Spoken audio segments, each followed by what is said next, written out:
Akadde ka alipoota y'embeera y'obudde okuva mu kitongole ky'eggwanga ekivunaanyizibwa ku y'embeera y'obudde wamu ne UBC TV ng'omwanjuzi nze Juliet Nanteza.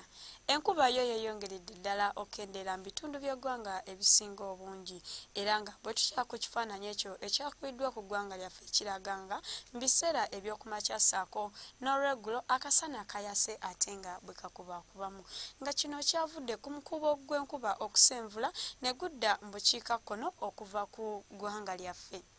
Tusuubira okutandika olunaku olw'Essande n'enkuba mu Arua ssaako ne ku lubalama lw'ennyanja Nalubale era ng'eno tugisuubira okubaamu n'okumyansa okw'eggulu.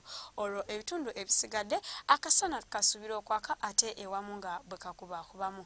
Ate olw'eggulo ebitundu by'eggwanga ebisinga obungi tubisuubira okufunayo enkuba entonotono okuggyako Masekkati ssaako ne ku lubalama lw'ennyanja Nalubale yo akasana kasuubira okwaka ate nga bwe kakubakubamu.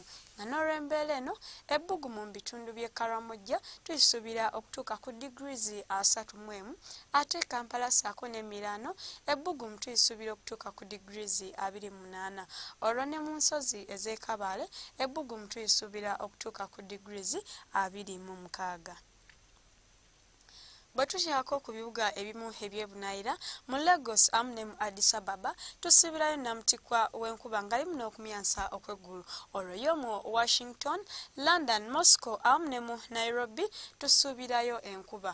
Olwo ebitundu ebisigadde akasana tukasuubira okwaka ate ewamu nga bwe kakubakubamu. Nga ne mu New Delhi ebbugumu tuyisuubira okutuuka ku degrees 39. Awo nno gwe asuubira okutambulako mu bibuga ebyo tukusaba ogende nga weeteekedde embeera eyo. Okumanya ebisingawo genda ku mutimbagano gwaffe nga bw'ogulaba ku lutimbe lwa TV yo sula bulungi.